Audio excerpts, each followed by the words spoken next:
Steve Rosenberg reporting there. Well, it's that time of year, isn't it, when people will hopefully be traveling across the globe to see their loved ones. But how many countries have you visited?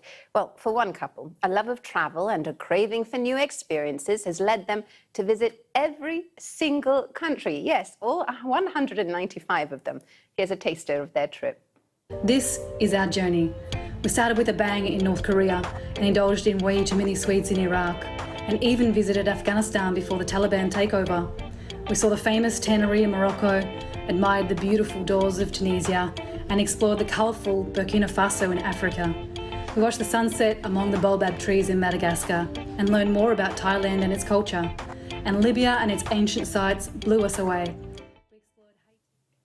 Well, we can speak to them now. They're Rachel Davey, currently in Australia, and Martina Seborova, who is in Slovakia. And together they call themselves the Very Hungry Nomads. Rachel and Martina, great to have you on the program. I'll start with Rachel. Why did you decide to visit every single country in the world? We've always been keen travellers, and it wasn't until about 2016 that we realised we'd hit a milestone already of visiting 100 countries, and that led to a conversation. How many countries were there, and could we see them all, or who has actually done it? And then upon sort of digging, we found that there was only around 200 that had done it, and we struggled to find any women on the list. It was mostly men, so we wanted to change that. We wanted to diversify and put some females on the list. Yeah. That's a great ambition. And I have to say, something on your website certainly struck me. Martina, the two of you have said that you wanted to show that people are fundamentally the same, no matter what country you're from. It's a beautiful idea. Is that what was behind all of this? Absolutely. We couldn't agree more, even after traveling all of those countries. People are good no matter where we go. And we always say people will most likely help you before they rob you. And I think we are all the same when you strip it down, and our experiences definitely confirm that. Rachel, you know, for a lot of people out there, not just women, but sometimes travel feels a bit unsafe, doesn't it? Where, especially when you're sort of on your own in unfamiliar places. But did the two of you feel unsafe at any point? And what were some of the friendliest places that you went to?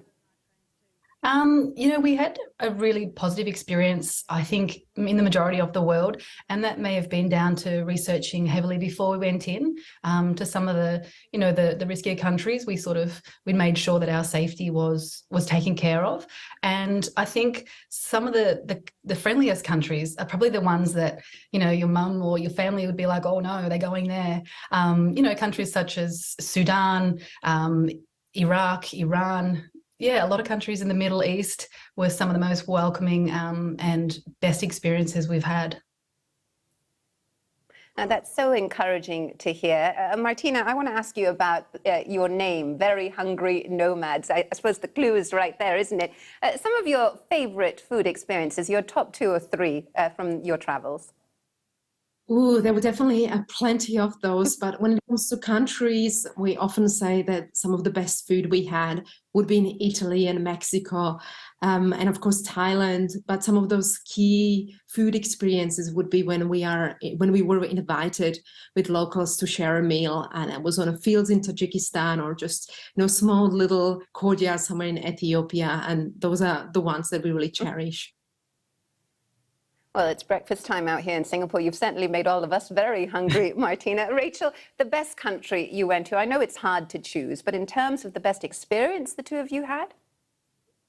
The best country, we have a couple of favourites, I think, and that might be influenced by our love for food and great people, but we really enjoy Thailand and Mexico. Lots of fun and good food along the way, but some amazing experiences were in those countries where it was really surprising.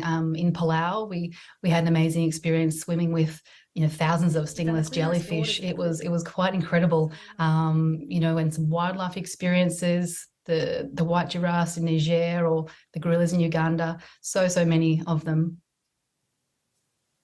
Yeah, when you've done stuff like that, it really does make our holidays seem a little bit less inspiring. I've definitely got to take my inspiration from what the two of you have done. But what's next for you to conquer, do you reckon, Martina? Oh, there's always more of the world to see. We certainly plan to revisit some of our countries. Maybe we can write a book about our experiences of traveling to every country. We'll see what the next year brings. You know, the two of you have talked about how this was in part about inspiring women to do what you've done and to have the experiences that you have. Rachel, why has this been so important for the two of you? I think it was to inspire everyone, but particularly women. I think wherever you come from, you may sort of have the idea or be told that the world or particular regions of the world are very unsafe for women in particular.